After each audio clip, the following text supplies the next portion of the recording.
Primero quiero saludar a distinguidas visitas que tenemos al rector de la Universidad Central, Santiago González, a un muy respetado y reconocido médico que no voy a decir que es parte de la historia, porque es la historia viva de la salud pública en Chile. Nuestro gran y querido amigo, doctor, bienvenido. Así que usted está en su casa, Patricio Silva, así que es un honor que usted nos esté acompañando el día de hoy. Quiero también saludar a Paulina Hidalgo, de la Corporación de las Universidades Privadas, CUP, a nuestro vicerrector, Claudio Pablas. Gracias por acompañarnos.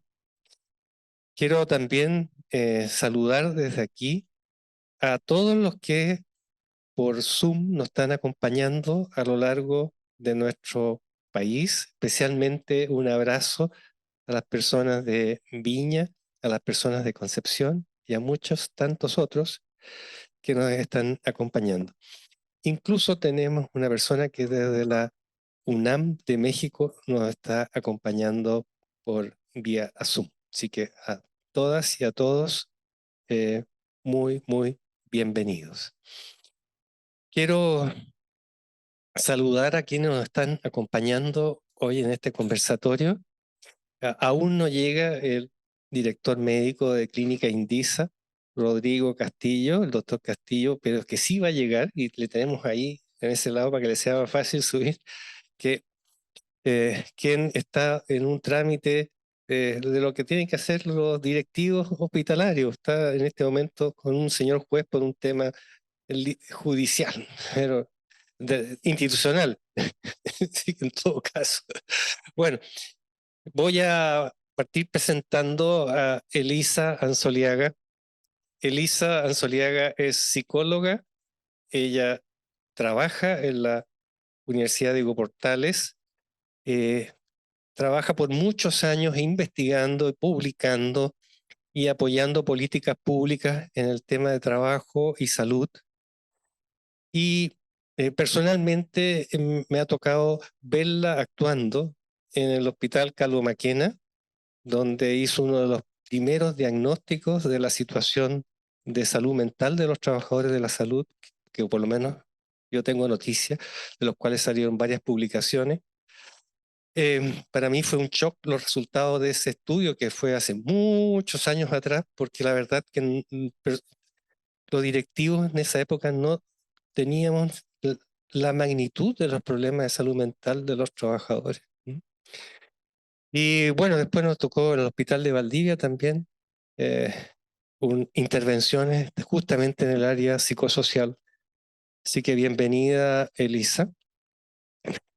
Patricia Ramírez también es psicóloga, y Patricia Ramírez tiene una larga trayectoria en el desarrollo organizacional y en el liderazgo del desarrollo de las personas en el sistema público de salud. Tanto en el Servicio de Salud Central, luego en el Hospital Calvo Maquena, ahora en el Servicio de Salud Oriente. Son muchos años de estar trabajando ahí en la trinchera, palpando y las dificultades, los desafíos, los anhelos, los sueños de los trabajadores de la salud. Así que tu experiencia es muy bienvenida en este conversatorio.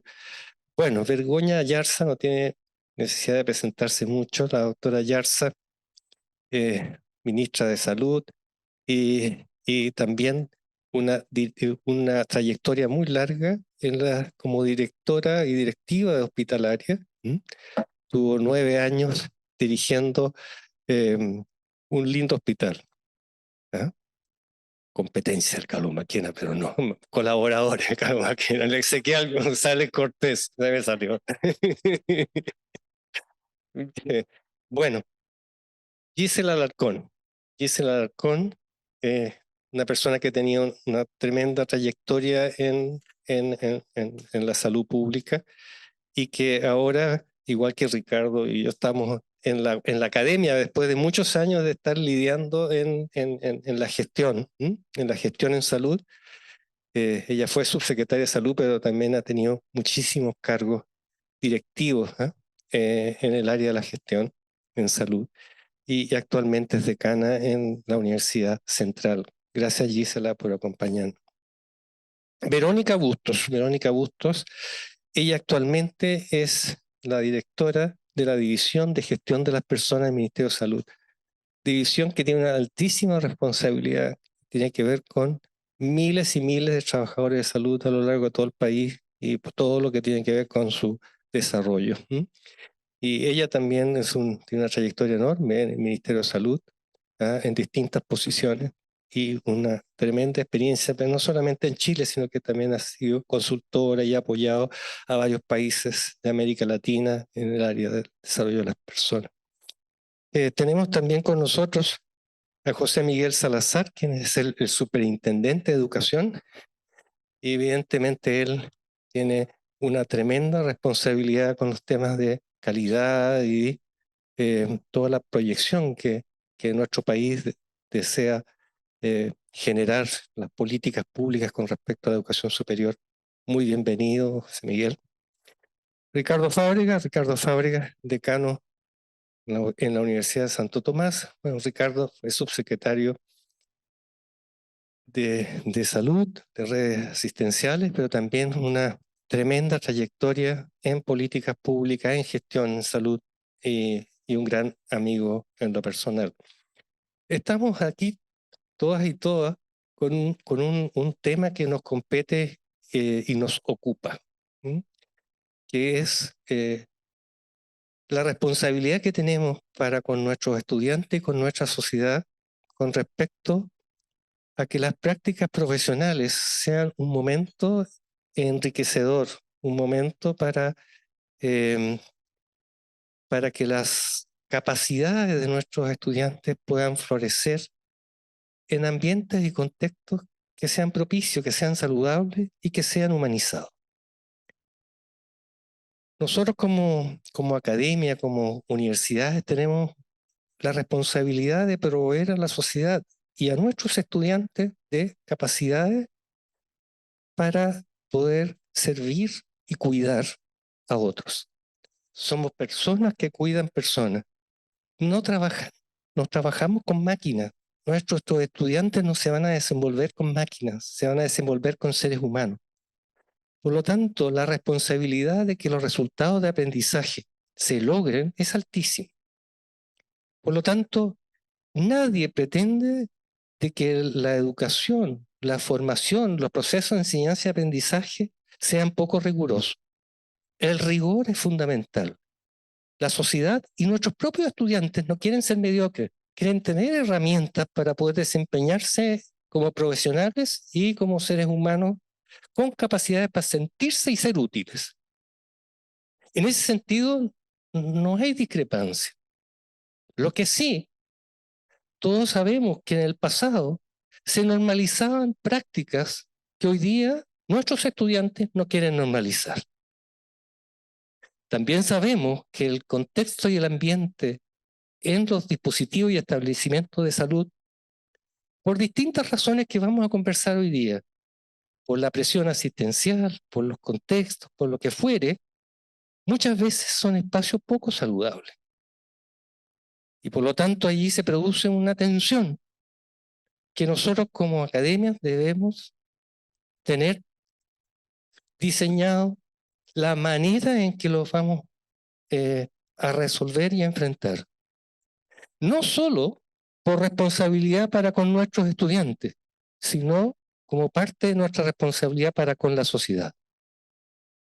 Nosotros sí, nuestra principal tarea es formar, pero también nuestra responsabilidad tiene que ver con transformar nuestro medio y aportar a la contribución de la transformación de nuestro medio. Los establecimientos de salud necesitan del apoyo de la academia para realizar la difícil tarea de transformar sus contextos. Y por lo tanto, sin explayarme más, quisiera partir preguntándole a Elisa que desde su experiencia, ¿Cómo ve esta temática y cuáles serían en esta primera vuelta breve, digamos, para poder seguir dialogando, cuáles serían, a su juicio, los puntos esenciales? Sí, bien, muy buenos días a todas y a todos. Gracias, doctor Artaza, por la invitación y espero que este sea un puntapié inicial de muchas otras conversaciones sobre este que es un asunto muy, muy relevante.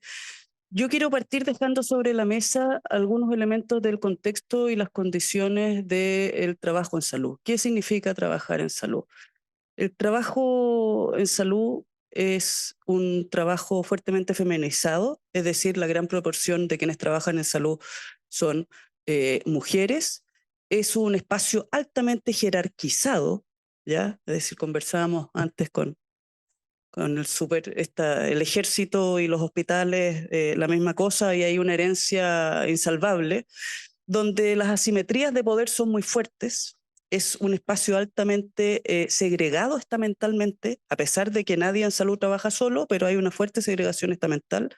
Conviven hoy día un choque generacional muy potente de personas grandes de muchos años que vienen con otros modelos culturales y que se han formado en otras lógicas, con jóvenes hipertecnologizados, donde la vida ha sido de otra manera.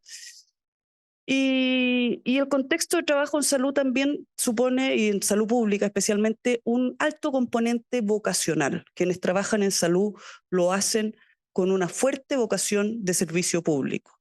Todo eso tiene unas implicancias bien importantes en el bienestar y puede ser un factor como protector del bienestar de las personas, este alto componente vocacional, pero si lo sumamos a las otras características que he descrito del trabajo en salud, nos enfrentamos a lo que se llama el trabajo de cuidado.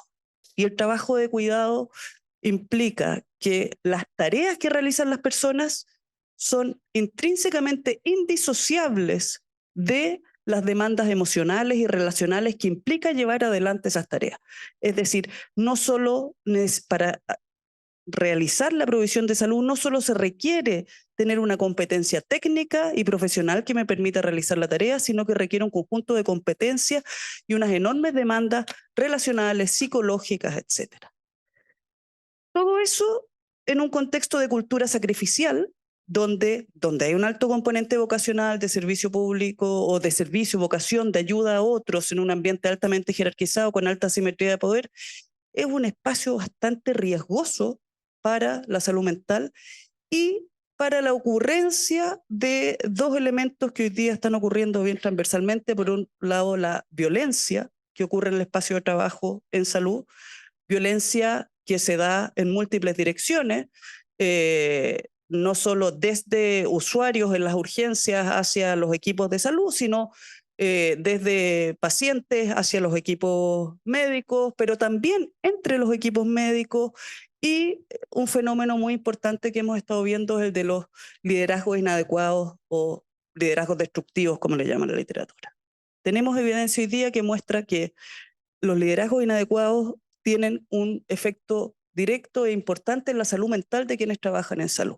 Entonces ya no es solo las altas demandas emocionales o el trabajo emocional que implica trabajar en salud, sino también el ejercicio de estos liderazgos inadecuados, es decir, llegan a ser jefes en salud personas que no fueron formados para ser jefes. Perdemos buenos médicos, buenos personal de enfermería y nos ganamos malos jefes. Y eso ocurre, redunda en unas prácticas que son inadecuadas, donde la formación en salud no solo requiere, insisto, esta formación técnica, profesional y tecnológica, sino que requiere también una fuerte formación de oficio.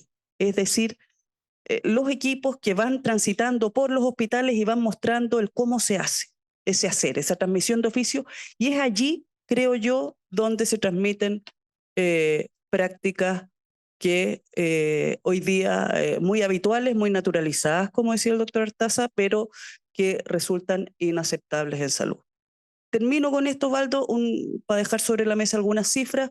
En un estudio que acabamos de hacer en hospitales públicos de alta complejidad, encontramos que 1 de cada 3 personas que trabajan en salud tiene distrés elevado o muy elevado, es decir, está en riesgo de enfermar pronto. 1 de cada 4 consume psicotrópicos, hipnóticos, ansiolíticos o antidepresivos o todas las anteriores. Un 7% presentó ideación suicida.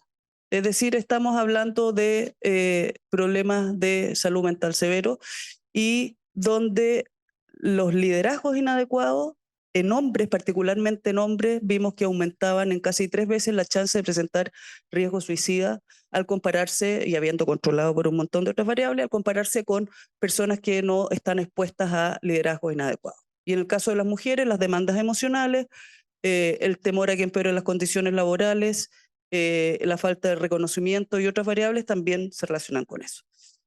Dejo eso como algunos elementos para iniciar la conversación. Gracias, Elisa.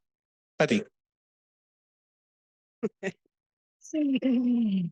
Bueno, buenos días, agradecer esta invitación. La verdad es que estoy un poco intimidada con tanta personaje del mundo académico, del MinSal. Yo vengo, como dice Osvaldo, de la trinchera. Y por lo tanto creo que es una de las pocas veces que he estado invitada a un panel a hablar sobre estos temas, que además yo como subdirectora de desarrollo de las personas, que ha sido como lo que he hecho los últimos años, ha sido justamente que todo lo que describe Elisa a nosotros se nos pide que cambiemos. Entonces, tenemos súper claro el diagnóstico, sabemos cómo ha ido evolucionando estos temas de calidad de vida, de bienestar, dentro de los hospitales, que es donde yo tengo la mayor experiencia. Entonces, la pregunta es cómo avanzamos, cómo cambiamos, cómo generamos, ¿verdad?, liderazgos distintos, por ejemplo, o acorde a lo que hoy día se nos está exigiendo. Nosotros en las áreas de recursos humanos hemos instalado y desarrollado la necesidad del desarrollo organizacional como una forma de intervenir la organización para hacernos cargos de estos temas. Y en algún minuto, cuando hicimos grandes intervenciones, de las que mencionaba también Osvaldo, se nos salió el iceberg completo. O sea, era hacernos, porque ¿cómo nos hacemos cargo? Y ahí fue como un poco susto, así. Salió el tema de la precariedad, del maltrato, de la violencia con los pacientes, en fin, un sinnúmero de situaciones que tienen que ver con el cómo nuestros trabajadores hoy día enfrentan los hospitales. Trabajar en un hospital es duro, ¿ya? Es complejo, ¿no? Son organizaciones de alto riesgo, que le llamamos nosotros, ¿no? O sea, son donde nos exponemos a todos los riesgos habidos y por haber, o sea, es infinito todo lo que, y por eso que también durante el ciclo vital encontramos cómo esos profesionales y técnicos presentan grandes deterioros al final de su vida laboral. Por lo tanto, es una tarea desde, creo yo, del MinSal hacia abajo, cómo hemos ido abriendo espacios para visibilizar temas y desarrollar y hacernos cargo de temas de calidad de vida laboral, formación y capacitación, aprendizaje, etcétera. Y en ese intervenir organizacionalmente, una de las cosas que nosotros hemos podido digamos, con la experiencia, aprender, me gustó mucho eso, aprendiendo a cuidar, ¿no? A los que cuidan, porque nosotros también tenemos que aprender a cómo hacemos, cómo generamos estrategias que hagan cambios profundos, ¿ya? No superficiales o del momento, sino que tienen que ser sistemáticos, permanentes en el tiempo para que realmente sean sustentables, ¿ya? Y en ese sentido es difícil, a nosotros nos costó mucho mantener, por ejemplo, esas intervenciones, ¿ya? Que son intervenciones que tienen que ver con crear espacios de diálogos apreciativos y escucha activa a la organización, a todos los trabajadores, a todos los actores que componen el hospital, y ahí incluyo a nuestros alumnos en práctica, porque no nos olvidemos que ellos son los profesionales que después nosotros contratamos, ¿ya? Y que van a ser parte de esta organización. Por lo tanto, cuando tratamos de instalar organizaciones saludables o muy orientadas hacia el aprendizaje, estamos incluyéndolo a ellos dentro de este proceso. Ese aprendizaje después sigue. Ya cuando llegan profesionales y técnicos sin experiencia, tenemos el mismo dificultad de cómo hacemos buenas inducciones, de cómo respetamos espacios de tránsito para que ellos se ajusten a la cultura hospitalaria, en fin. Entonces, en ese sentido, la experiencia de lo que hemos aprendido es, primero, cómo nos aliamos con las universidades o instituciones que nos puedan colaborar en el cómo hacemos los cambios, ¿ya? En eso ha sido, y para mí, ha jugado un rol súper importante las universidades. El apoyo que hemos tenido de ellos en esto en particular, por ejemplo, en esta intervención. Nosotros no tenemos los recursos en los hospitales de equipos especializados y con experiencia para instalar estos cambios, sobre todo si estamos hablando de hospitales que son de alta complejidad y con alto nivel de funcionarios hoy día. Eso es como una primera cosa. Después, lo que cuesta convencer a los liderazgos que están en los hospitales, los equipos directivos, convencerlos para que se involucren y se comprometan en un cambio permanente, duradero, sistemático, ¿ya? Dentro de la organización. Eso hoy día, afortunadamente, y lo digo porque yo lo he vivido, porque afortunadamente he tenido esos liderazgos que se han comprometido en eso y por lo tanto han tomado el riesgo que significa abrir y que el iceberg suba y hacernos cargo de eso. ¿Ya?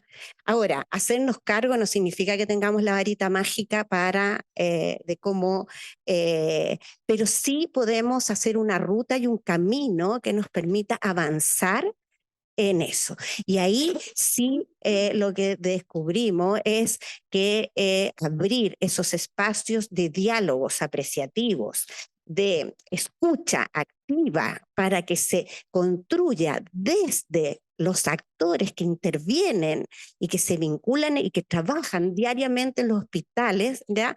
Es lo que hace sentido después en las medidas que se aplican. ¿Ya? Es decir, nosotros tendemos mucho a aplicar una serie de medidas y somos desde arriba. ¿Ya? Cuando se hace desde abajo, realmente se instala y se hace, le da significado, ¿ya? A lo que se está haciendo y cómo se está haciendo. Y por eso, a partir de esas conversaciones y ese trabajo que se hizo, se pudo cambiar la emocionalidad de las relaciones y el clima laboral cuando se juntan equipos completos a mirarse, incluyendo a los directivos de un hospital, hay un cambio eminente. ¿Ya?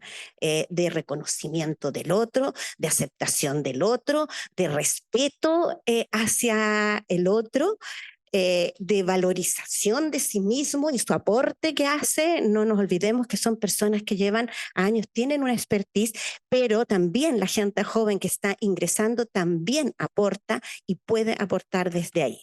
Ya de cómo mirar ese cambio y lo que necesito para mi bienestar y por ende para atender a un usuario. Yo necesito conocerme a mí mismo para poder entender a un otro al cual estoy atendiendo.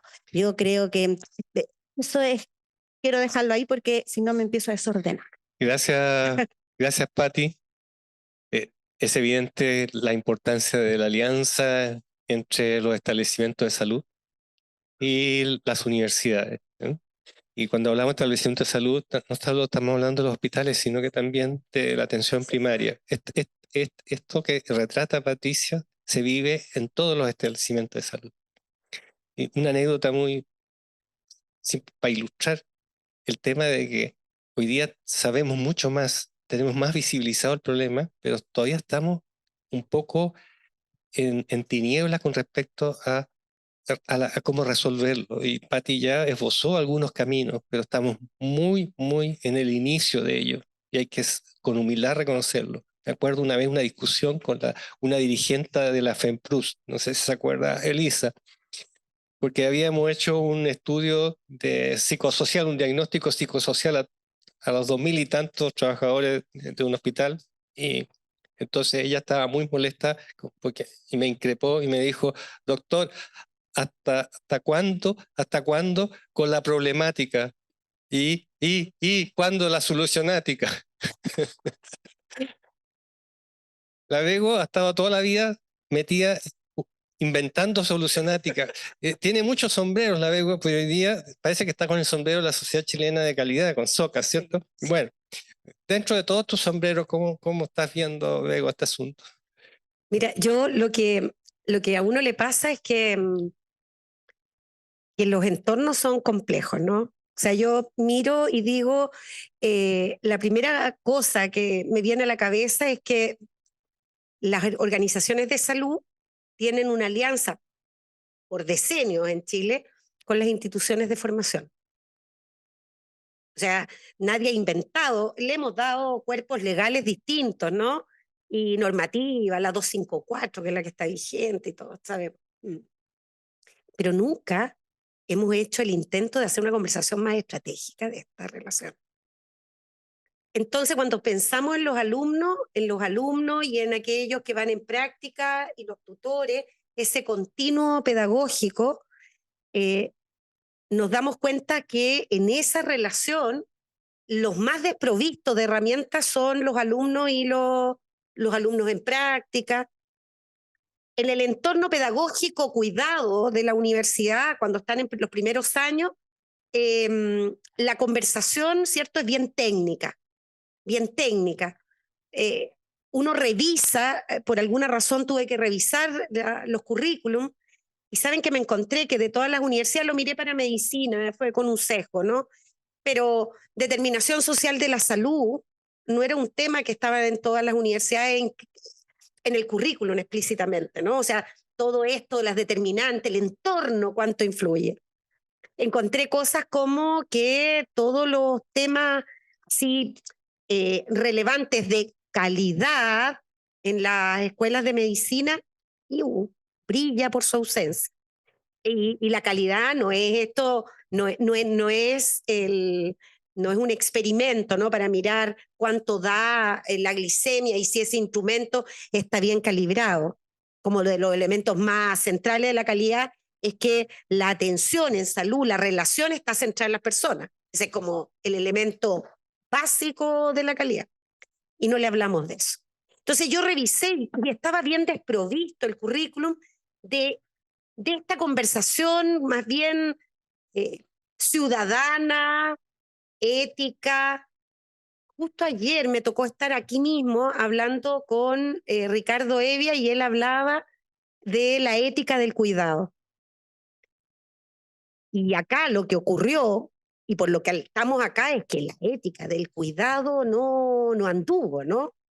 Entonces, el entorno de la universidad, que está tan tecnocrático, ¿no?, dando tantas de estas herramientas, y el tránsito al mundo de la práctica, que esencialmente en carreras como las nuestras, la tutoría es clave.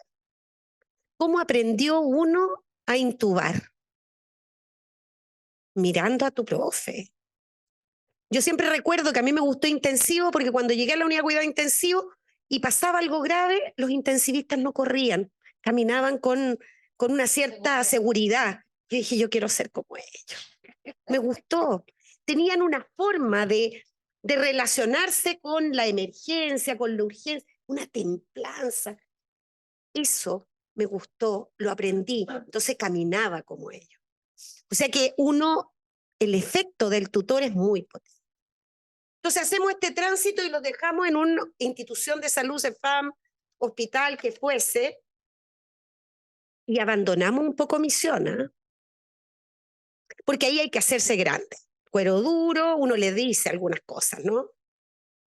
Y en ese entorno, la conversación con esa institución, la conversación de cómo queremos que sea la relación, no la hacemos.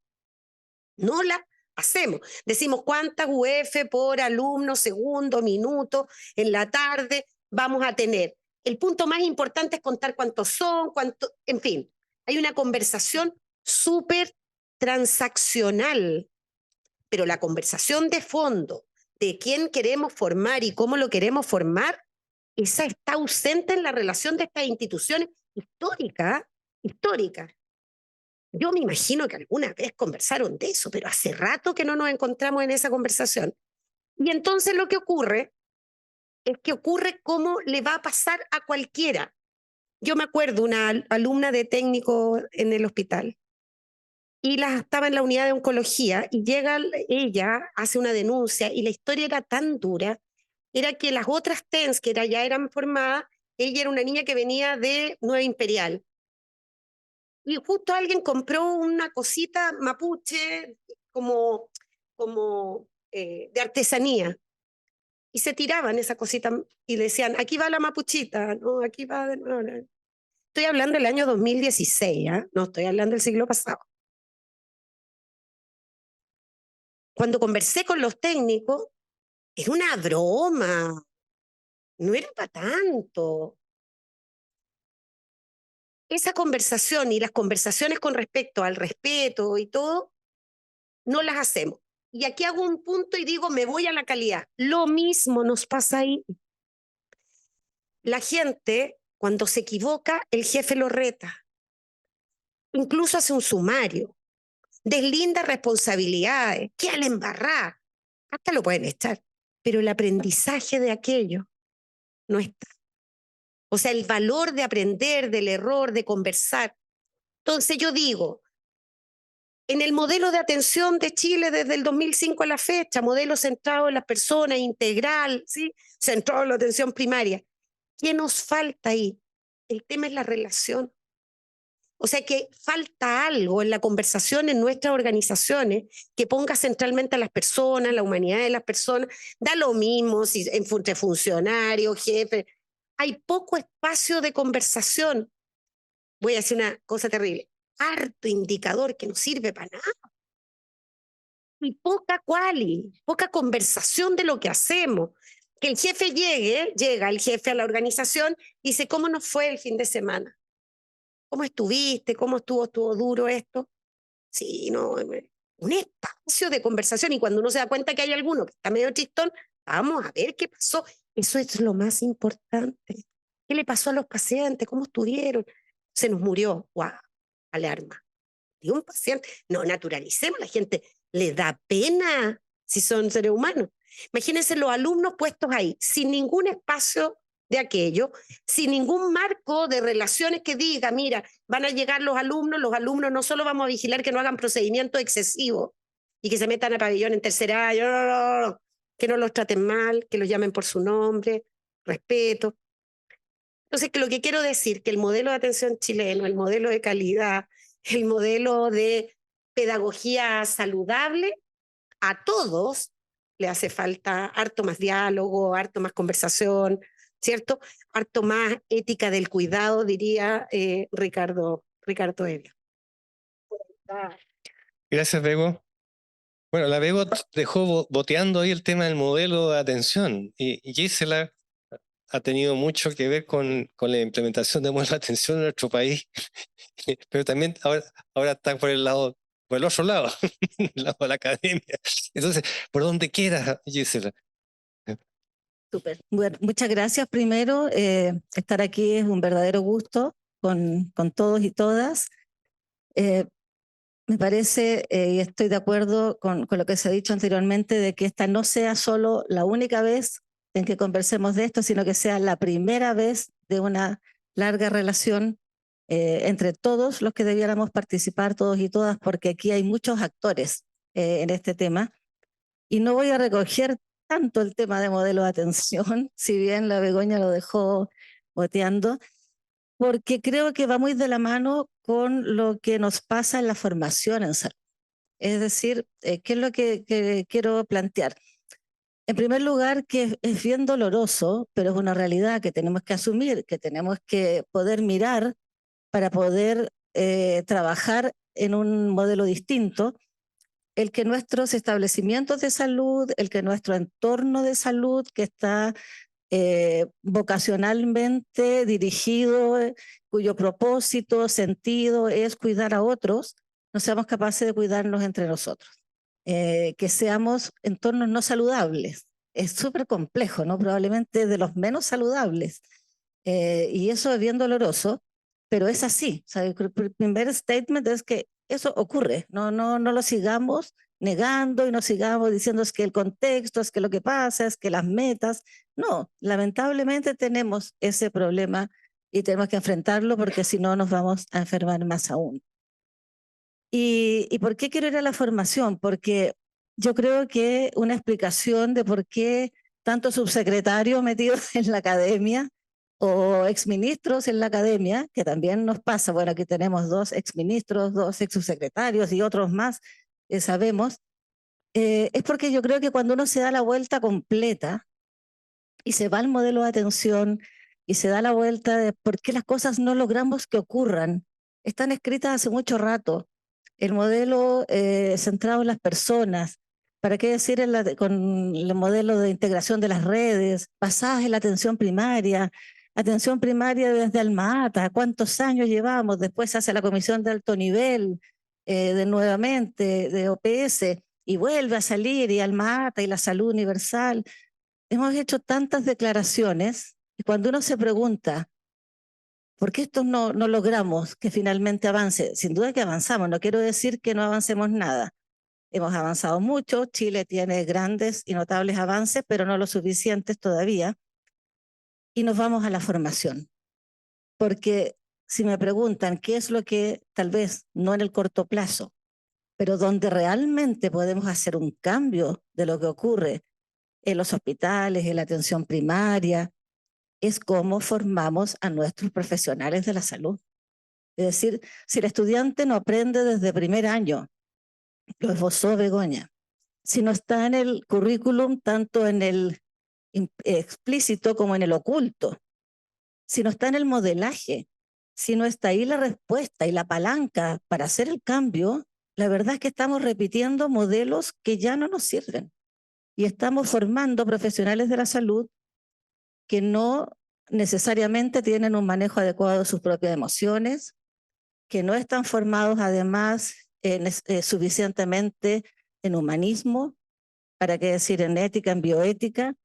¿Cómo abordar entonces el respeto y la aceptación del otro si nos hemos instalado particularmente en los currículums de profesionales de la salud en una fragmentación de la persona gigantesca? Porque nosotros hablamos de que el modelo de salud en Chile sigue siendo fragmentado. Y chuta, nos complica, queremos la integración. Pero por Dios que fragmentamos y seguimos fragmentando la formación, particularmente la formación médica, pero también la de los otros profesionales. Les enseñamos a los estudiantes enfermedades y el ser humano lo dividimos, ¿no? Cardiopulmonar, neurología, neurocirugía. ¿Y cómo queremos entonces que después el estudiante que egresa vea al ser humano en su integralidad? Además, no solamente en su integralidad física, sino que también con salud mental y su entorno. ¿Cómo queremos que mire al otro ser humano? Si no partimos por ahí, mal va a poder mirar al otro ser humano, que es lo que señalaban en el hospital. No se logra mirar al otro.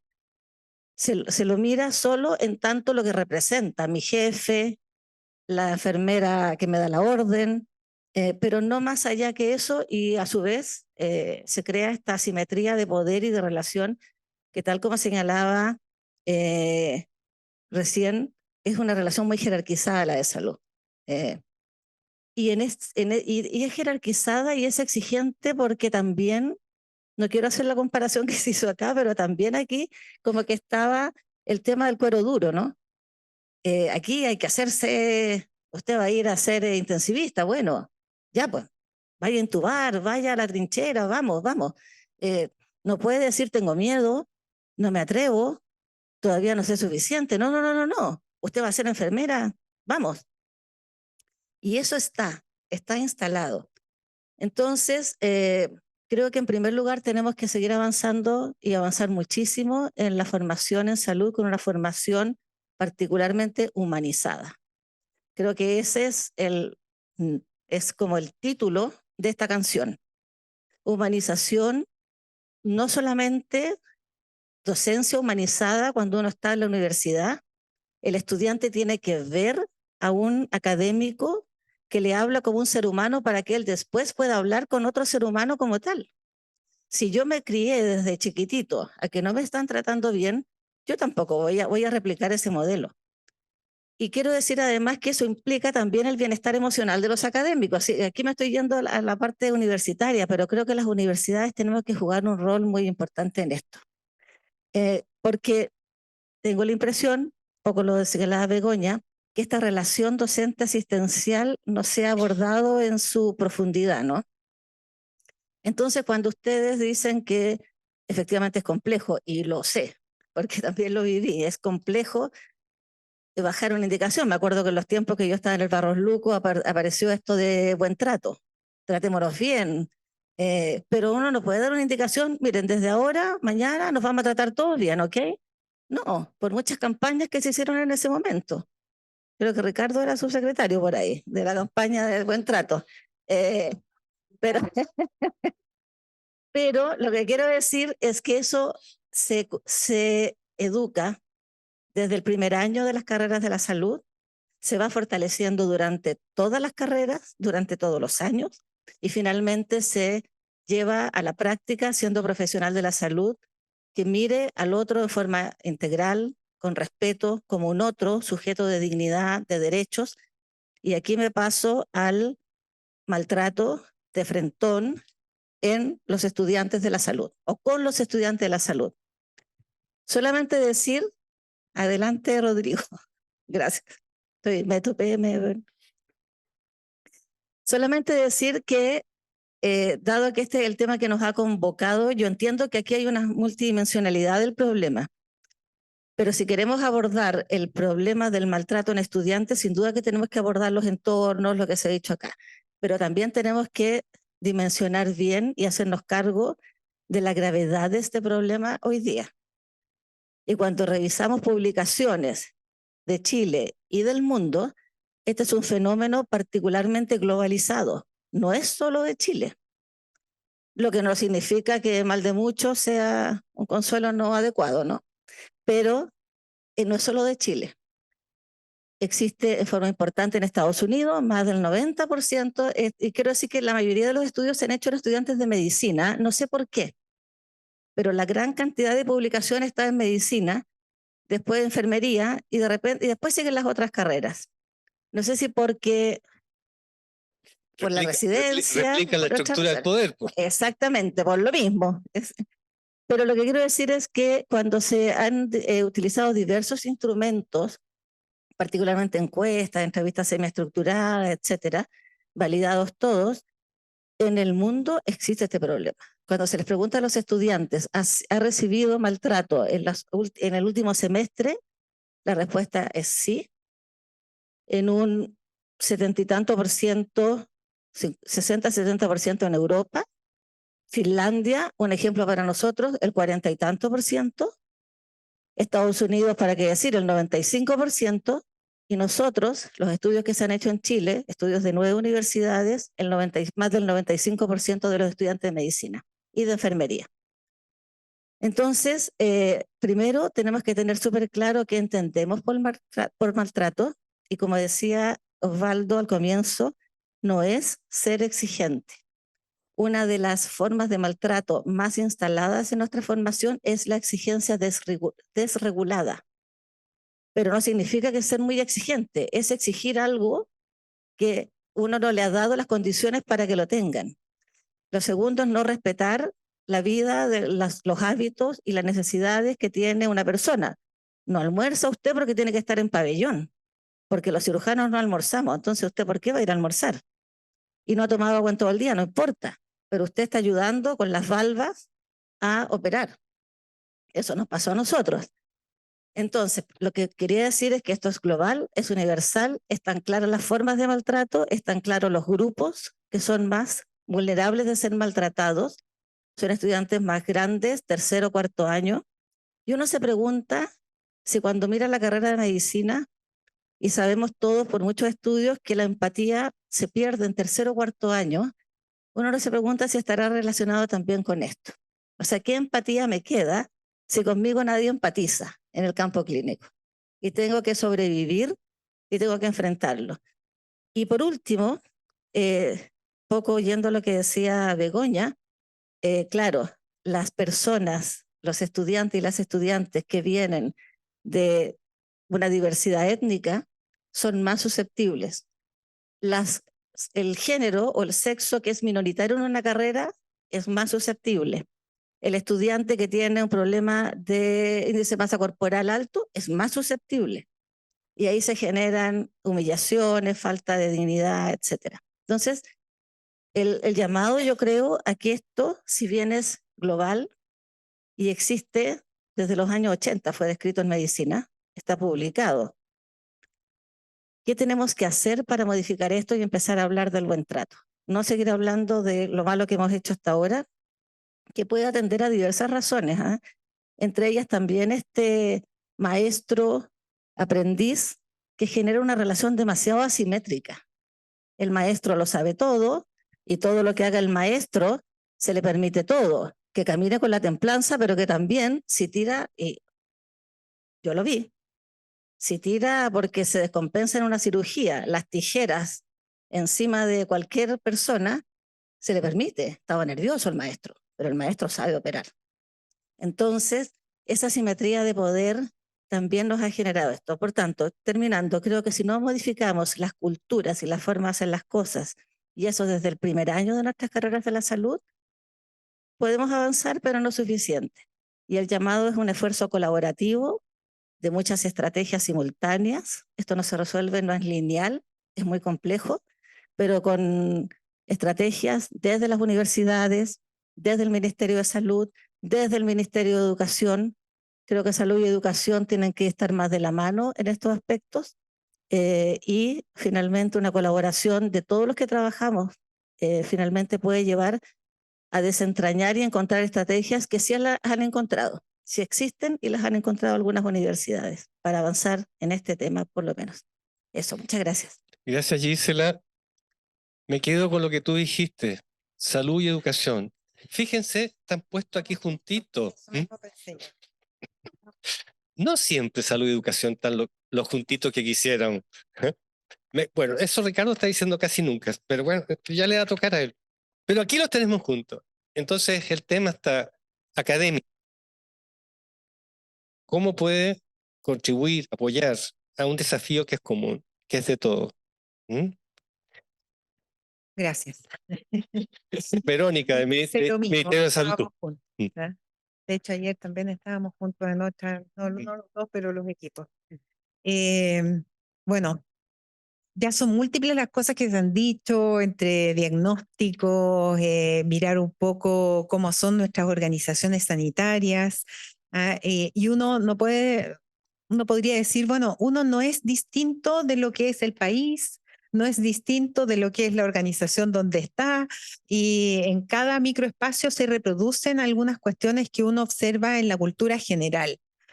Y cuando hablamos de trato, en este caso, ojalá de buen trato, que es la otra cara de una misma medalla, yo diría que no voy a ser tan pesimista, ¿no? Sino que diría que el país, como país, de hecho, ha impulsado una serie de iniciativas y ha hecho una serie de esfuerzos justamente para, estando ya visibilizado el problema y asumiendo que hay conductas y formas de relación que no pueden ser normalizadas, poner ciertos, digamos, límites, ¿no?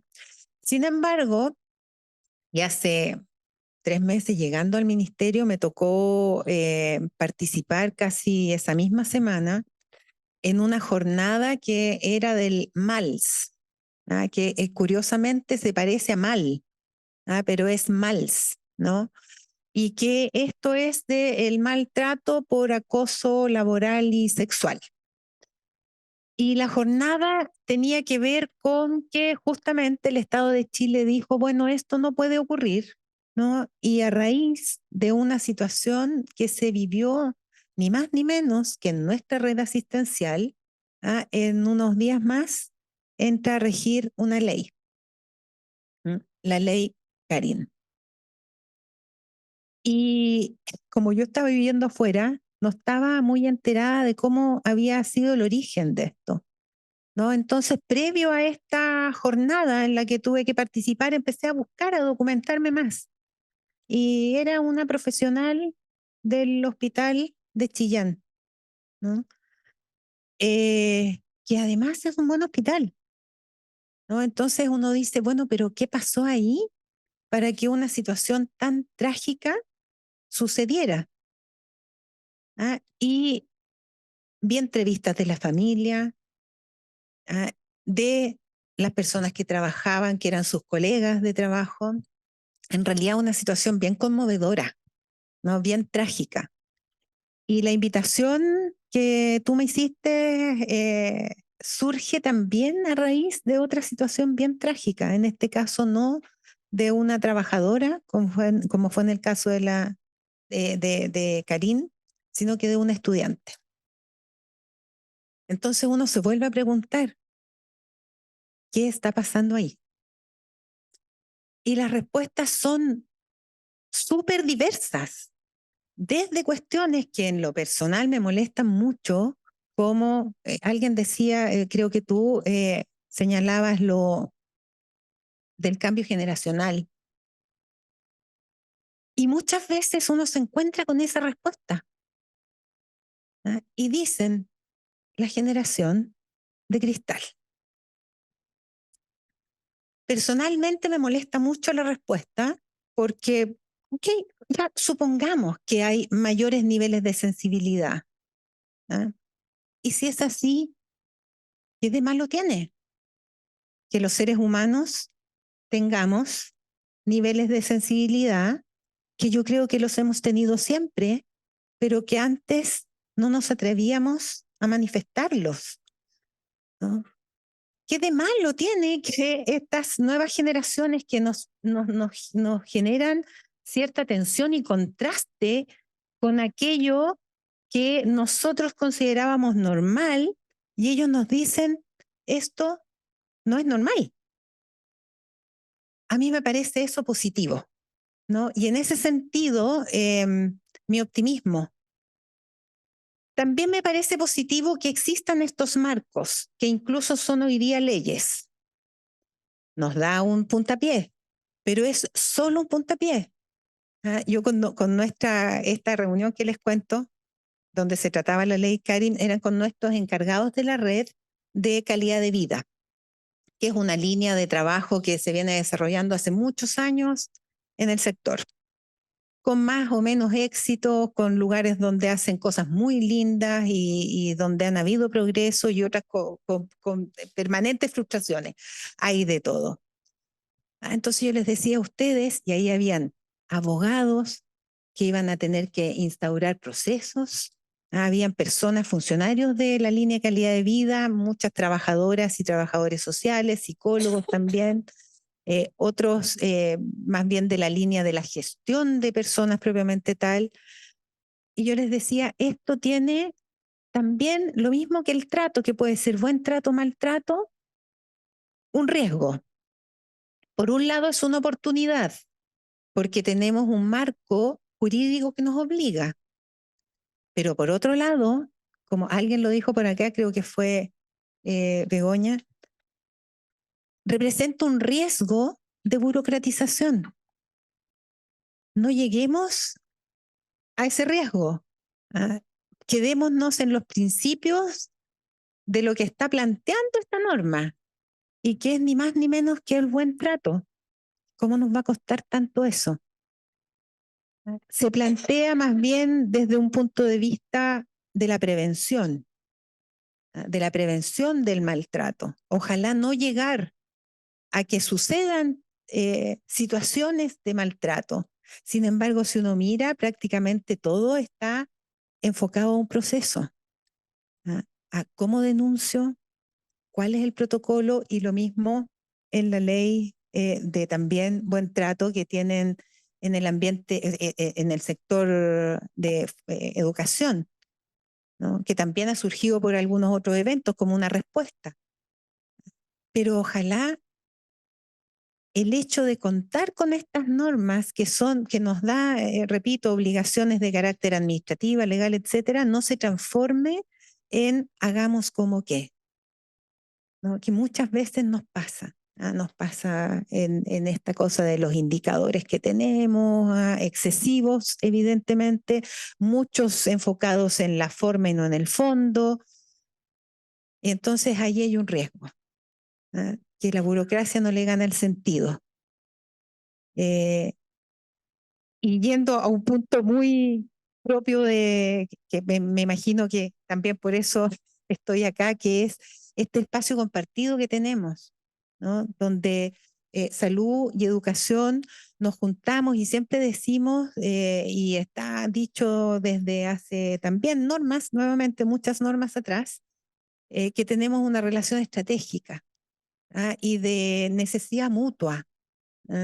Porque nosotros necesitamos a los profesionales, a los futuros profesionales, hombres y mujeres profesionales de la salud, para poder implementar este modelo de atención con unos determinados perfiles, ¿no? Y ustedes necesitan la infraestructura que no es nuestra, es del Estado, para poder formar en ese espacio a estos futuros y futuras trabajadoras de la salud.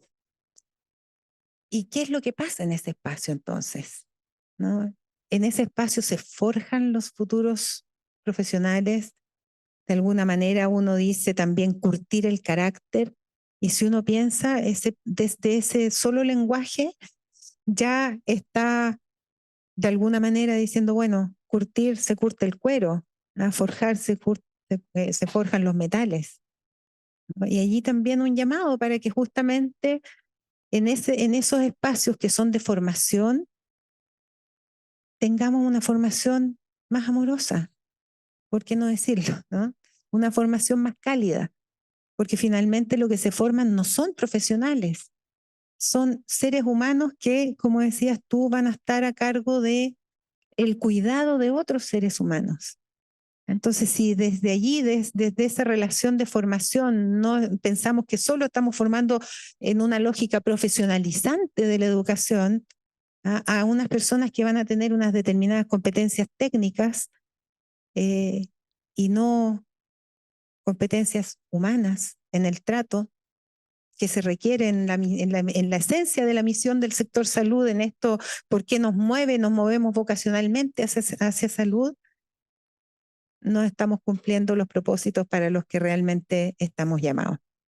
Entonces, allí también señalar que como ministerio tenemos una mesa, como se suele instalar, de buen trato, que parte, tal como tú señalaste también, con la preocupación de lo que estaba pasando en la formación médica, de especialidades, básicamente, donde tuvimos también, digamos, planteamientos, denuncias, etcétera, de los propios y las propias estudiantes. Se acoge esto, se instala formalmente una mesa de trabajo. Estamos pronto ya, siguiendo la tradición, a sacar un protocolo también de cómo entendemos esto, y por lo tanto señalando ahí una cuestión que debiera ser nítida, que es cuáles son aquellas conductas que son aceptables y cuáles son aquellas otras conductas que simplemente no son aceptables porque no están en el marco de el respeto y una buena práctica formadora. Y así como nadie forma líderes, también en nuestro sector, los académicos son más bien otros profesionales, son colegas o futuros colegas, y allí también hay un espacio que hacer y también estamos tomando ese desafío con ayuda de las universidades justamente de poder darle también a nuestros propios funcionarios que cumplen la labor docente más herramientas para ejercer docencia. Pensamos que por ahí podemos ir avanzando un poquito más, ¿no? Muchas gracias, Vero, y gracias especialmente por poner ahí el dedo en ojo con no quedarnos con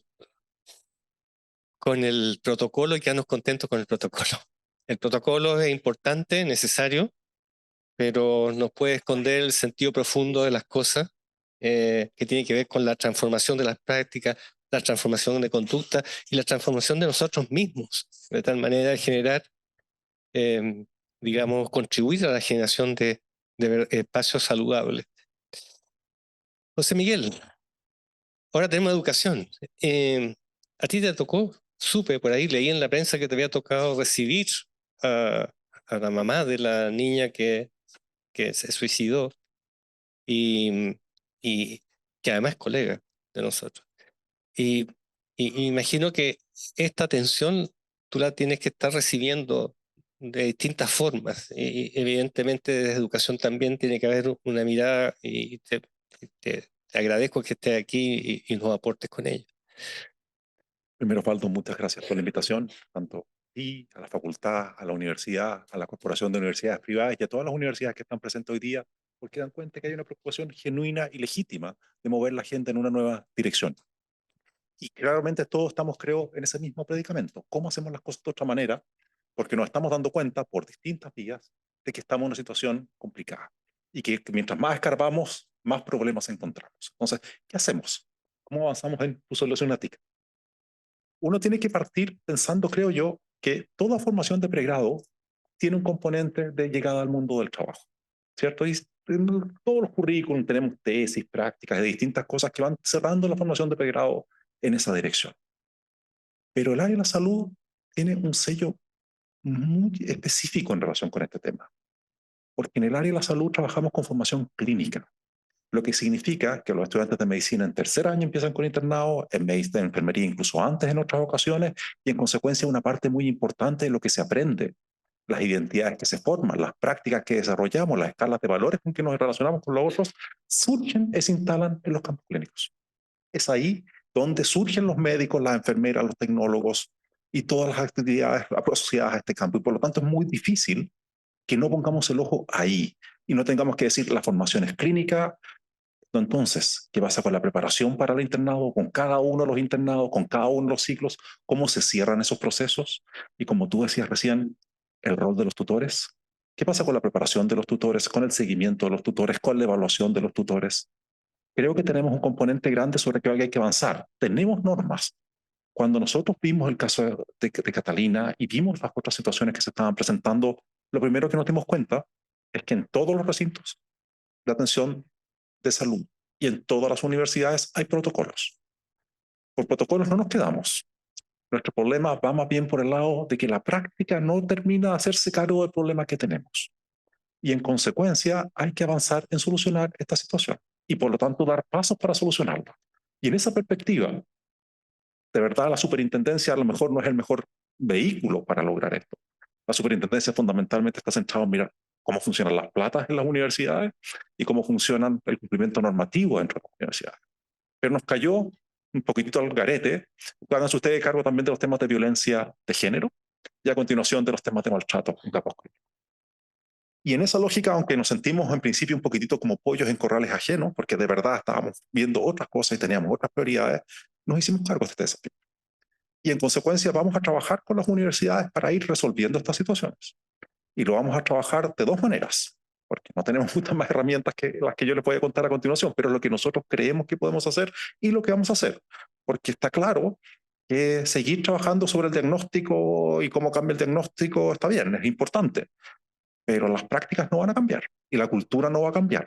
La cultura es jerárquica, es disciplinaria, por lo tanto no tenemos mucho espacio para decir, oiga, seamos mejores personas solamente, porque la declaración de ser mejores personas, relacionarnos mejor, no va a cambiar al día siguiente que digan se prende una luz roja, hay que entubar a alguien y al entubarlo van a poner las prácticas tradicionales porque las sabemos de memoria, las sabemos antes incluso de pensar. Entonces, en ese escenario hay que hacer cosas. Y lo que puede hacer la superintendencia, y está haciéndolo hoy día, es primero preocuparse que las universidades le pongan atención especial a este foco y que traten de buscar todas las maneras posibles de prevenir y solucionar estos problemas por sí mismas. Y para nosotros es muy importante ver cómo las universidades fortalecen sus capacidades para hacerse cargo de estos desafíos. Pero si eso no funciona, y la respuesta sigue siendo la misma, vamos a tener que aparecer en nuestro ejercicio del músculo regulatorio. Y eso significa que nosotros vamos a investigar, como hemos investigado el caso de Carolina, de Catalina y otras situaciones análogas. Hemos recibido muchas denuncias y reclamos en las últimas semanas en relación con estos temas. Y lo que ha pasado a continuación es que se han abierto un conjunto de investigaciones que la superintendencia está llevando para determinar qué pasó en cada caso. Y si hay responsabilidades que establecer, bueno, se establecerán esas responsabilidades, porque es muy importante que tengamos esa idea de que los casos no van a quedar como declaraciones públicas o que triste la situación que le pasó a esta niña o a este estudiante. Hay que encontrar formas de verdad de decir esto no es tolerable y porque no es tolerable trazamos una línea en el suelo y a continuación esto va a pasar porque esta cuestión ocurrió. Pero no solo eso, porque si solamente investigar, primero, no tenemos capacidad para investigar 200.000 casos de salud que pueden presentarse perfectamente en este país. En una matrícula de educación superior de 1.300.000 personas, tener 200.000 personas en salud no es una cosa rara, es una cosa normal y natural. Y por lo tanto, si los niveles de violencia que estamos enfrentando son superiores al 95%, tengo que pensar que tengo que tener 400.000 investigaciones abiertas por año, porque todo esto se mueve además en los ciclos de formación de los estudiantes. Y por lo tanto vamos a avanzar en esa lógica, pero no es la única salida ni es la herramienta privilegiada con que vamos a trabajar. Lo que sí vamos a hacer, estamos conversando con salud y hemos abierto varias conversaciones con que vamos a invitar a todo el mundo a participar, es vamos a generar una norma de convivencia en campos clínicos. Y esa norma de convivencia de campos clínicos va a estar lista de aquí a fin de año. Porque no vamos, insisto, a conversar con todo el mundo sobre el diagnóstico, sino que vamos a pedir recetas y soluciones. ¿Qué se le ocurre al sector propositivamente en términos de ayudarnos a construir soluciones? Y vamos a generar normas nuevas. Y cuando digo normas nuevas, no es un protocolo sobre los demás protocolos. No es una caracterización de lo que es las conductas a sancionar, porque además está tanta ambigüedad en eso, ¿cierto? No es solamente que me digan que haga cierta cosa, es cómo me lo dijeron también y en qué contexto me lo dijeron. Entonces hay muchos problemas de límites, de ambigüedades que no nos permiten capturar nítidamente el problema que tenemos entre manos. Es profundamente relacional. Y por lo tanto, mientras esa condición está arriba de la mesa, es muy difícil que tengamos una regulación que haga una línea muy clara entre lo que se puede y lo que no se puede. Entonces lo que tenemos que avanzar es que las cosas se muevan. Y para que se muevan, significa que tenemos que tener claro que cuando se produzca una situación, la vamos a reportar. Y que vamos a tener un sistema de seguimiento periódico con los temas que están pasando. Que vamos a analizar cada una de las denuncias que se presentan y las investigaciones internas en cada institución y les vamos a pedir resultados. Por lo tanto, ya no vamos a estar pensando tanto esto se puede, esto no se puede, sino que cómo usted reporta, cómo usted nos dice, cómo usted resuelve, qué solución proveyó, cuántos casos le quedaron sin resolver. Porque es en ese seguimiento donde uno puede hacer una diferencia en este minuto en que estamos parados hoy día. Porque en el minuto que estamos parados de empezar a movilizarnos, de cambiar un poquitito las prácticas y empezar a dar señales de que esta cosa funciona de otra manera. Yo no tengo muy claro cómo esto se termina de configurar, cuál va a ser el resultado de todas estas acciones. Pero lo que sí tengo claro es que la pasividad no es una solución que podamos apostar. Vamos a querer ser muy dialogantes con el sector y encontrar muchas soluciones y apostar que la creatividad de un grupo grande de personas es mucho más valiosa que la creatividad de un grupo chico encerrado en una oficina que de esto conoce muy poquito. Porque lo que ocurre en campos clínicos ocurre en los turnos de noche, ocurre cuando el tutor llega tarde porque está atendiendo otra cosa o porque una enfermera apareció que estaba en otro tema y tuvo que llegar y se produjo una situación inesperada. Mucho de lo que ocurre en este campo ocurre en la sombra y en consecuencia hacerlo visible se convierte en una necesidad. Entonces queremos escucharlos, queremos saber qué soluciones se les ocurren. Generemos a partir de eso una regulación que nos permita hacer seguimiento, que nos permita poner el ojo clínico donde que de verdad hay que apostar por soluciones críticas, pero no vamos a seguir esperando más tiempo para pensar que por declaraciones de buena voluntad esto va a cambiar. Vamos a tener que moverlo, y no me gusta mucho decirlo así, pero es porque vamos a tener que ejercer la regulación y vamos a tener que dar señales de que hay situaciones que no van a ser aceptables.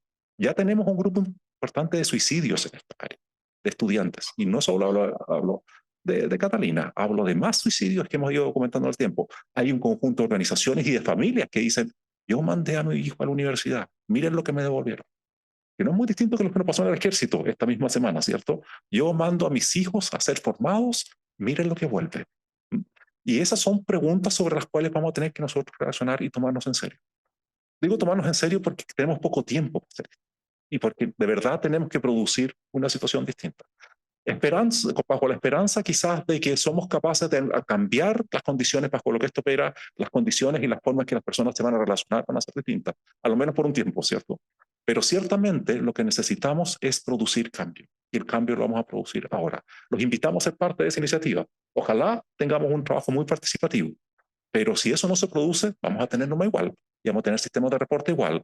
Quizás va a ser más burocrático en algún sentido. Quizás las universidades van a decir más demandas de cosas que tenemos que reportar. A lo mejor los servicios de salud nos van a decir lo mismo. Pero ciertamente, si no damos una señal clara de que el escenario es distinto y que hay cosas que ya no van a poder funcionar actualmente, vamos a tener un fracaso en esta materia. Y creo que lo que hemos despertado a la sociedad necesita ser canalizado, necesita ser conducido y necesita hacerse cargo seriamente, porque la institucionalidad funciona y existe en la medida que es legítima. Y es legítima cuando da respuesta a las demandas de la gente. Si no lo hacemos así, vamos a estar todos en un problema más grande. Muchas gracias. Gracias, José Miguel. Hay que actuar ya, ahora. El sentido de urgencia es indudable y la principal urgencia es que conversemos más, dialoguemos más, tengamos el oído muy, muy abierto a lo que nos dicen nuestros estudiantes, nuestros académicos y lo podamos compartir. Este diálogo de los establecimientos de salud, ministerio, salud, educación, una mirada estratégica de corto, ahora ya, pero también de mediano y largo plazo para generar los cambios. Bueno, Ricardo, y luego tenemos a Rodrigo, que ya explicamos por qué, así que no necesita dar ninguna explicación. Ricardo. Bien, Osvaldo me dio 5 minutos y yo sí voy a tratar de afirmar, yo sí, pero no creo que lo logre, pero lo voy a intentar. No vi mucho intento de mis compañeras aquí previamente. ¿Ya? Y está más fácil porque ya dijeron varias de las cosas que iba a decir. Entonces, lo primero que yo quiero tomar es que el tema del contexto internacional, o sea, efectivamente esto no es un tema de Chile. ¿Ya? No nos miremos más el ombligo y no es algo que pase en las universidades y en el sistema de salud y en los campos clínicos. Tampoco. Es algo que está pasando en nuestras sociedades. ¿Ok? Una sociedad donde las personas exigen sus derechos y muchas veces los exigen con violencia. Que no saben manejar el conflicto. ¿Okay? Una sociedad donde la presión laboral es cada vez más estresante, cada vez más exigente, cada vez más vulnerable y por lo tanto genera todos los disconfort que Elisa sabe mejor que yo. ¿Ya? Yo soy un gerente nomás. Entonces, ese es el contexto en que estamos. Y en salud nosotros somos expertos en recoger los heridos del modelo de desarrollo. Cuando no había agua potable y se regaban las lechugas con, ya saben con qué, ya había diarrea en los hospitales, ¿ya? Y en los consultorios. Y cuando había contaminación, más que ahora, porque sigue habiendo, pero mucho más, y la gente no sabía reconocer, se llenaban los de niños con neumonía todo el año, digamos, y con mayor razón en el invierno, y se nos morían 600 niños en la casa, sin que alcanzaran a llegar al hospital. ¿Ya? Eso no estoy hablando de hace 800 años, estoy hablando de hace años de mi ejercicio profesional, que igual es largo. Y hoy llegan gente vulnerada y violenta porque está más violento. Aparte que haya sido siempre normalizado, aparte que hoy ya no se toleró, también es cierto que está más violento. Que antes, yo me acuerdo, si llegaban con la colocolina, ¿no? Así le decíamos, perdonen con los colocolinos, pero nosotros en los turnos, ya llegaron los colocolinos en los sábados de la noche y los domingos, perdona Rodrigo, así era la vida, ese era el dicho de la católica, yo soy de la católica, ¿ya? En la católica hay una discriminación sin duda alguna, ¿ya? Pero como yo soy antiguo, me permito esta... ¿ah? Entonces, Ponticato. Ponticato, entonces llegaban entonces hoy día llegan baleados. Una herida mucho más compleja, no es cuestión de meter el dedito, hay que abrir, hay que ir para donde se fue la bala, todo se complica, ¿ok? Pero es un tema social. No crea que lo vamos a resolver aquí nosotros solamente. Nos toca nuestra parte y tenemos que hacer bien nuestra parte, pero no pensemos que lo vamos a resolver solo. Y yo creo que nos faltan algunas palabras. Se habla mucho de autocuidado, por ejemplo. Y esto no es un problema que resolvamos autocuidándonos. Nadie se cuida solo. Faltan intercuidados. Que aprendamos a cuidarnos entre nosotros. Y yo he visto talleres preciosos de intercuidado en Paraguay, en Perú, en Colombia, en algunos lugares de Chile, a propósito de la pandemia. No lo llaman así, pero son talleres de intercuidado, donde nos cuidamos unos a otros, entre los pacientes mismos, entre los funcionarios de la salud, entre los funcionarios y los pacientes. Y siguiendo con las palabras, lo que nosotros tenemos que apuntar es a construir cuidadanía, no ciudadanía, lugares habitables donde nos cuidamos unos a otros. Porque antes teníamos gurú que nos decían cómo portarnos bien, y esos desaparecieron. Entonces, o aprendemos a cuidarnos entre todos, o vamos mal. Entonces, las universidades, el ministerio, los ministerios tienen que ayudarnos a la universidad a construir cuidadanía. Y, por supuesto, de salud, a construir saludanía. Gente que promueve la salud, que vive más saludable, que maneja la empatía, que maneja el reconocimiento incondicional del otro y su legitimidad, que tiene una consideración positiva por lo distinto. Todo eso lo hemos ido perdiendo. Y hemos pensado que lo teníamos y nos vimos confrontados a la diferencia y cachamos que no lo teníamos. Y más encima con las redes sociales que nos encierran en nuestro grupo, que nos van polarizando cada día más, y cada vez conversamos menos con gente que piense distinto, más se produce la agresividad cuando topas con el otro. Entonces, la verdad que ese es un problema clave. No todos son planillas, no todos son formularios, yo sé que tienen que hacer lo suyo y lo saben hacer, pero me da susto, me da pánico. Que yo he visto mucho que en medio de los formularios, las planillas, etcétera, se pierde lo esencial, el ser humano.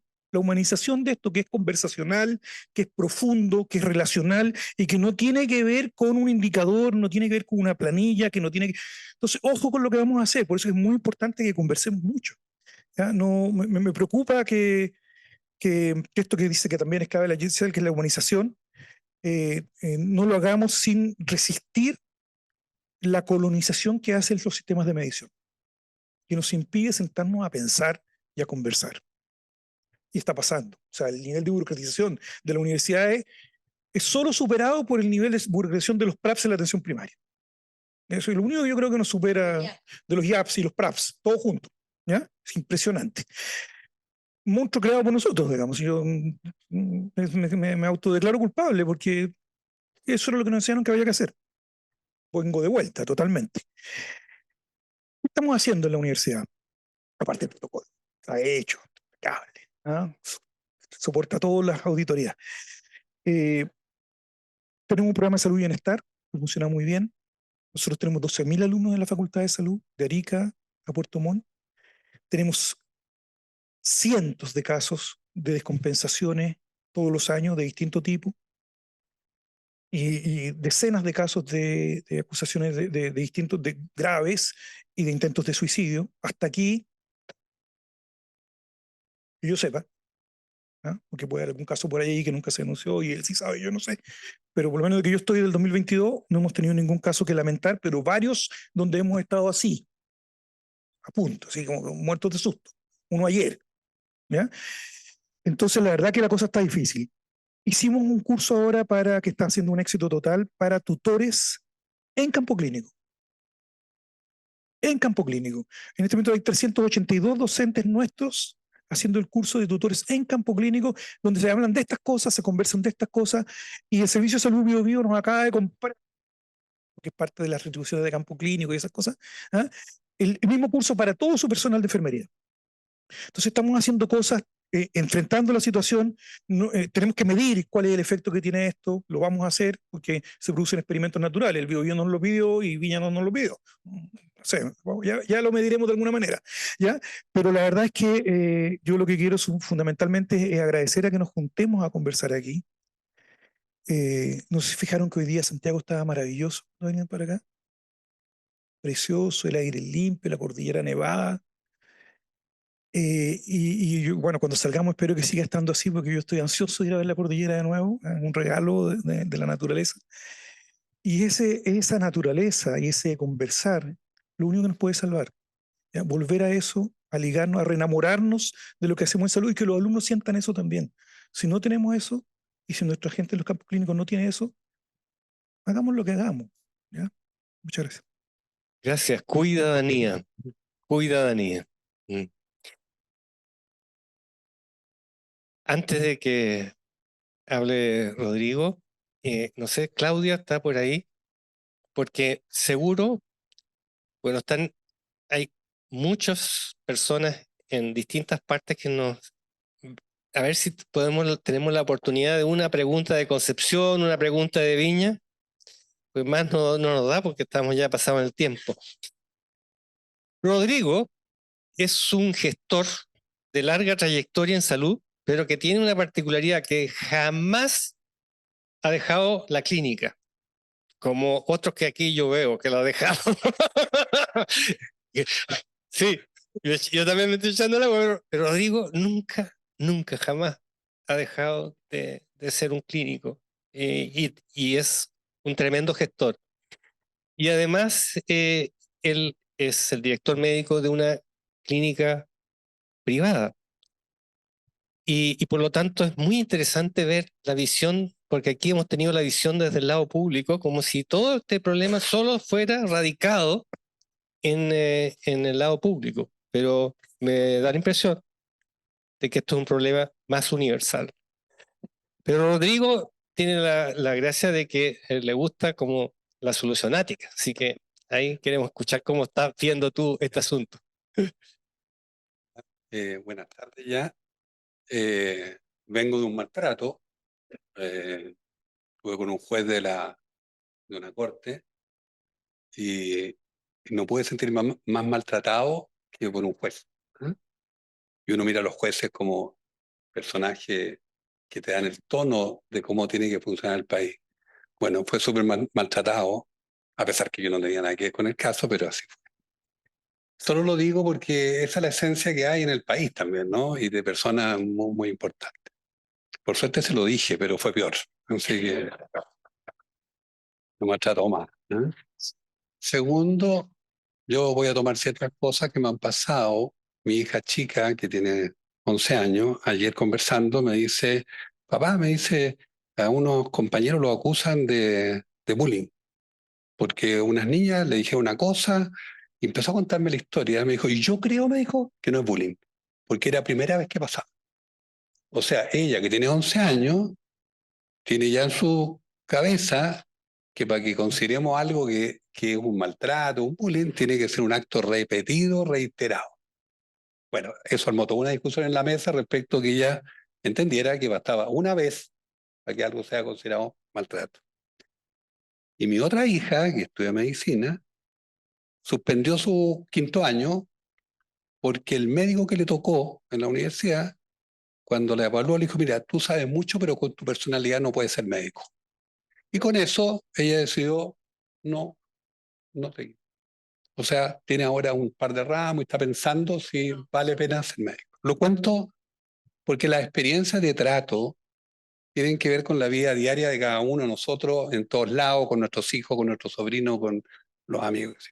Bueno, yo soy director de una clínica y fui director de hospital público muchos años, feliz, me echaron, no importa, pero llegué al mundo privado y hemos hecho muchas cosas de transformación, qué sé yo, pero hace algunos años somos campo clínico, hace muchos años de la Universidad Andrés Bello y hoy día de la Universidad de las Américas.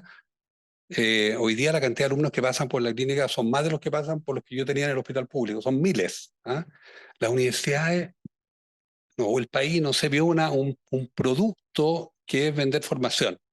¿Ah? Y salieron, perdón la palabra porque la voy a decir en lo que es, peor que callampa en el cerro, ¿no? Que salen por la nada, entonces cantidad de alumnos, miles de alumnos, y este país no estaba preparado para recibir esos miles de alumnos, no existía docentes, campos clínicos, espacios, protocolos, mística, no la había. Entonces nos empezaron a llegar alumnos, muchos, miles. Hoy día atendemos más de 3.000 alumnos con todas sus particularidades, con toda su historia, con lo lindo que han sido al atreverse a decir no vamos a aceptar maltrato, lo encuentro fantástico. Yo creo que los chiquillos de hoy día nos dan un cancha y tiro lado respecto a la defensa de tus derechos. Y entonces nosotros empezamos a ver esto, que había niños que pasaban, jóvenes, y que en algún minuto empezaron a reclamar que habían tenido maltrato en la clínica. Bueno, para mí eso fue atroz, porque yo estoy en contra de todo ese tipo de cosas, y empezamos a trabajar, y le pedimos a la universidad que qué hacíamos. O sea, esperamos a que la autoridad regulatoria nos mande lo que podemos, lo que no podemos, y el check, o nos ponemos a hacer cosas, porque esa regulación va a llegar, pero seguro va a llegar tarde. No, seguro. Y además va a llegar mala, porque la vamos a cambiar al otro año. ¿Ah? Es cuestión de la acreditación de hospitales, que todavía tenemos la de no sé cuándo, no hay un ítem en la acreditación de hospitales que hable del trato a los estudiantes. Nada. Entonces uno dice, sí, podemos esperarla, pero seguro vamos a estar jubilados cuando llegue. Entonces mejor empecemos a hacerlo ahora. ¿Ah? Entonces empezamos, bueno, con Osvaldo y con un grupo, a darnos cuenta que teníamos que tomar conciencia. Yo creo que lo primero, así como cosas pequeñas, es que cuando un chiquillo reclame es verdad, seguro. No es mentira, porque la tendencia es decir, no, es que usted malinterpretó, si la enfermera le quiso enseñar. No. Aquí ese chiquillo está llorando por algo y es verdad. Y por tanto nos vamos a hacer cargo de esto, de ver por qué. Segundo, que las universidades acostumbran a mandar los alumnos, pero no toman la precaución si todos tenemos claro lo que se quiere con el alumno, el perfil de egreso que quieren que tengan, qué van a aprender, el que lo va a recibir sabe lo que tiene que enseñar, ha sido preparado para ser docente. Nada. En Chile, nada. Entonces hay que construir eso. ¿Eh? Y empezamos a trabajar fuertemente y le hemos puesto prioridad. Entonces lo que yo puedo decir hoy día, que en el caso de nuestra clínica, pasó a ser un pilar estratégico fundamental el tema del trato a los chiquillos. Lo pusimos ahí, ahora, cosa que si uno mira la planificación estratégica hace años atrás, era cuánto vamos a vender, a quién le vamos a vender, no sé cuánto vamos a cobrar, pero en ninguna parte decía cómo íbamos a tratar. ¿Eh? Hoy día lo hemos colocado como punto relevante y más importante. Entonces, si las autoridades de una institución no toman conciencia que este tema tiene que ser pilar de la estrategia de la idea, no tenemos vuelta. Y por tanto lo hemos puesto. ¿Eh? Entonces hemos nombrado personas a cargo, hemos hecho los protocolos, hemos escrito, pero hemos hecho toda una metódica de cómo controlamos. ¿Vamos a tener problemas de trato? Seguro. Tenemos 5.000 funcionarios y tenemos 600 médicos, que es el foco peor de todo. O sea, donde están los problemas, entre los médicos y las enfermeras, sobre todo los que se endiosan, son los peores. ¿Eh? Entonces, ahí hay un foco. ¿Y qué es lo que hemos hecho? Así como rápido, lo hemos colocado como la primera tema de capacitación al personal. O sea, prefiero que capaciten en eso antes que capaciten en un nuevo proceso médico, porque, no, está bien, pero lo primero es que el trato es un tema que tiene que cambiar. Ahora, por supuesto no vamos a tomar con gente que va a decir, no, es que yo soy así. La respuesta es, mire, usted es así, pero a alumnos no va a poder tocar, no va a poder tratar. Así que sale la docencia. Si quiere estar aquí en este mundo, va a tener que entender qué va a enseñar, por qué lo va a enseñar, cómo, pero además, cómo se trata. Y la verdad es que los chiquillos son maltratados, a los chiquillos no se saludan, a los chiquillos los humillan, les dicen por qué está gorda, por qué está flaca, por qué es mapuche, por qué, ¿hasta cuándo? Entonces yo creo que si las autoridades tomamos conciencia, nos tenemos que meter de cabeza a colocarlo como pilar estratégico, fuerte, y ahora, no esperando las normativas que vengan. Entonces, ¿qué hicimos? Y una cosa que he hecho menos aquí, es que en todas las conversas están los estudiantes. O sea, tienen que estar los chiquillos diciendo lo que ellos piensan. Entonces, escuchémoslo, porque ellos nos dicen lo que pasa. Ellos son los que relatan lo que nosotros creemos que les pasa. Ellos lo relatan súper bien. ¿Eh? Entonces, hoy día, todo alumno que llega a la clínica tiene que pasar por una inducción donde ellos hablan, escuchan, se les explica todos los mecanismos de reclamo, de alerta, de cómo avisar, qué medidas tomar, cambiar al tiro a otro docente si es necesario. O sea, hay que ser súper activo. Uno no puede esperar que esto venga cuando hay un suicidio entre medio, sino que hay que hacer mucho más. Eso como cosas generales, que yo creo que es lo que hay que hacer. Y de parte de la universidad, yo creo que los chiquillos tienen que tener un diagnóstico de salud mental. Porque no podemos ignorar que en no sé cuántos alumnos, 12.000, 20.000, no van a haber depresiones, no van a haber chiquillos con trastornos de personalidad, van a existir cosas. Y debemos saber que eso ocurre. O sea, un niño no puede pasar de segundo año a tercer año a clínica, que se va a enfrentar con un mundo nuevo, totalmente distinto con personas, y no sabemos su salud mental cómo es.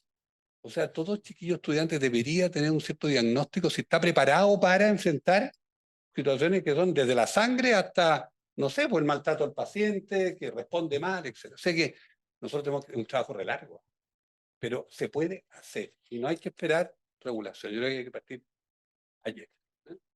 Uno podría estar ahora hablando aquí, me podría haber parado a hablar pero porque damos mucho. ¿Eh? O sea, yo creo que esto hay que hacerlo con los chiquillos, que hay que hacerlo antes que llegue la regulación la mejoramos con lo que hemos hecho y que es posible, porque han disminuido los reclamos desde que nos pusimos más activos. Bajaron al tiro, van a ver, pero nos bajaron notablemente. Muchas gracias. Gracias, Rodrigo. Son las 12:44. Es impresionante cómo ha pasado el tiempo. Ha sido apasionante. Yo pido disculpas porque va a ser imposible todas las preguntas. Voy a intentar representar a todos los que han preguntado a través de una pregunta de Concepción. Hay 2 auditorios llenos en Concepción y entonces ahí hay una pregunta. Y voy a pedir a Elisa. Que estoy haciendo abuso de poder, pero estoy invitando a Elisa que conteste. Sí, claro, punto. Me pregunta, ¿cómo podemos fomentar una organización del cuidado? ¿Ah? Esta cuidadanía que hablaba también Ricardo, desde el rol de los docentes, donde integremos la misión del cuidado de los trabajadores de la salud.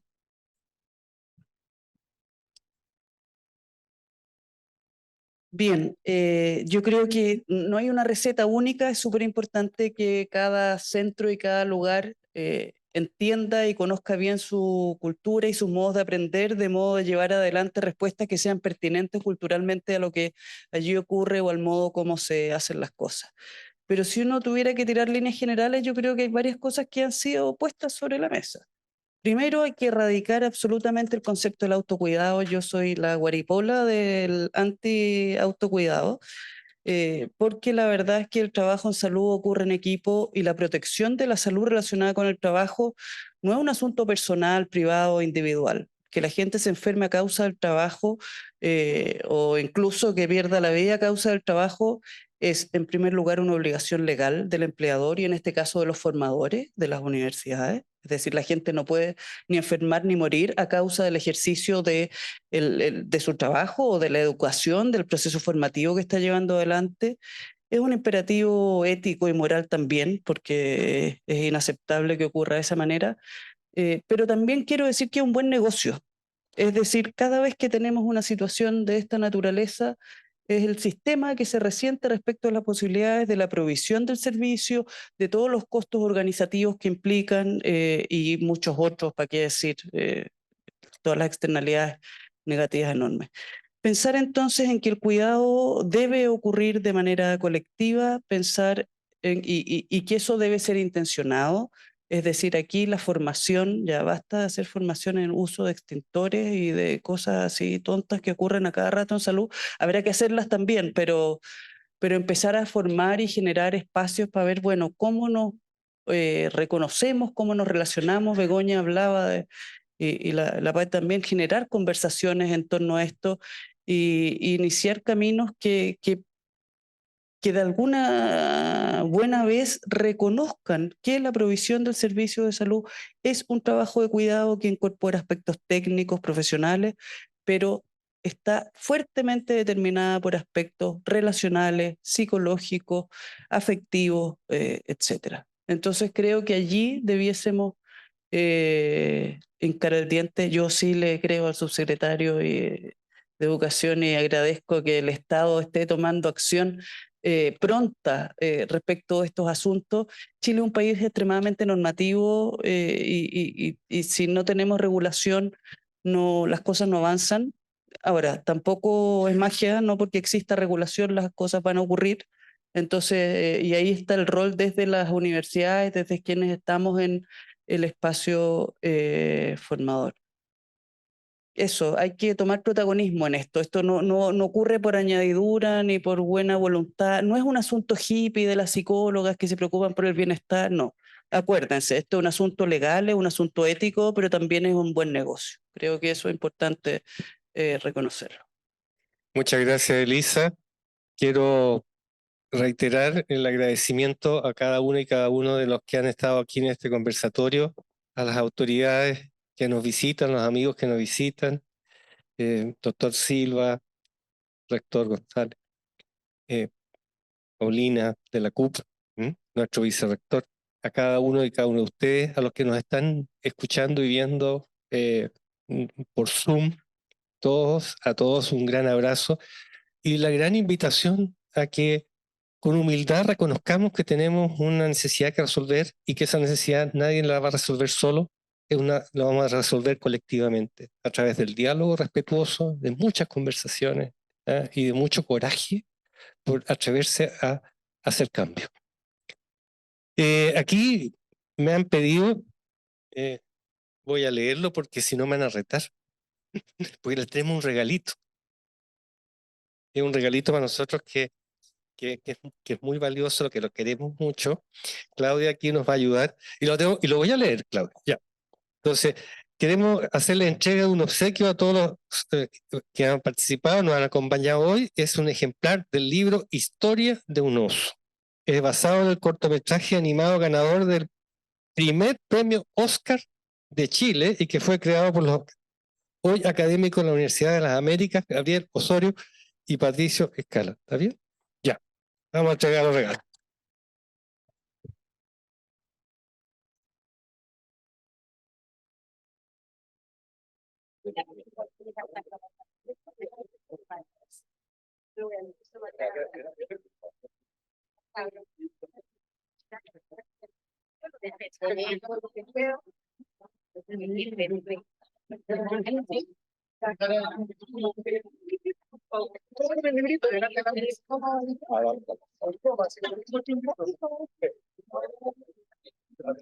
Vamos a tomar las fotos.